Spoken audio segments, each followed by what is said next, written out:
Hello, let's make brain masala today. I'm cutting three green onions, just the white part, and then I'm going to cut the green part as well.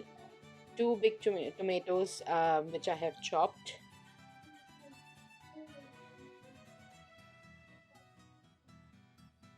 And yes, I'm using my daughter's bowl.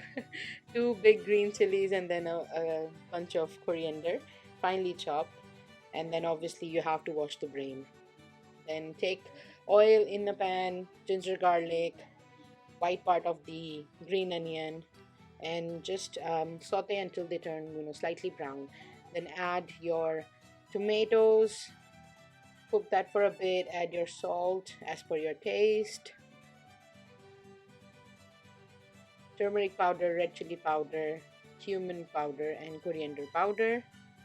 Mix and cook, and as usual you've got to mix it and then cook it until the oil separates. uh, the reason I say mash it is because we want the tomatoes to just blend with the masala, with the gravy. We don't want like pieces of tomatoes hanging around.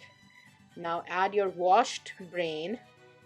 Don't pre-cut it, just wash it, and then once you add it in a pan, start mixing and cutting, and then mixing and cutting, and then mixing and cutting until it looks like something like this. Some For some reason the video, the color has gone completely off, but it's red. Trust me. Add the green part when you feel that the brain is cooked. There we go. It's red. Once it's completely done, add in your green chilies and your coriander leaves, and then you can serve it with some fresh made chapatis. And don't worry, once you've cooked the brain, it's going to soak up the oil, so don't worry if you don't see the oil. And I hope you enjoy it. Try and let me know. Bye.